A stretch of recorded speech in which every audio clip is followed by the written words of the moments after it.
কি রে, তুই সকাল থেকে এখনো কিছু খাসনি কেন? হ্যাঁ, টেবিলের মধ্যে জ্যাম পাউরুটি রেখেছি, জাগিয়ে খেয়ে নে যা।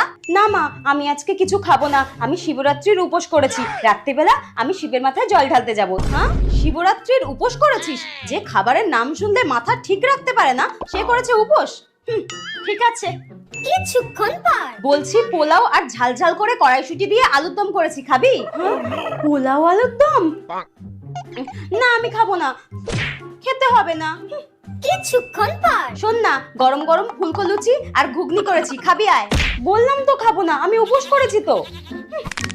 উফ, মাকে তো বলে দিলাম শিবরাত্রির উপোস করব, এদিকে খিদেতে আমার পেট জ্বলে যাচ্ছে। বলছি শোন না, সাবু মেখেছি খুব সুন্দর করে দুধ কলা দিয়ে, তুই তো খেতে ভালোবাসিস, খাবি? হ্যাঁ, সাবু মাখা? ঠিক আছে মা, আমি আর উপোস টুপোস করবো না, তুমি আমাকে এক বাটি সাবু মাখা দাও। আয়।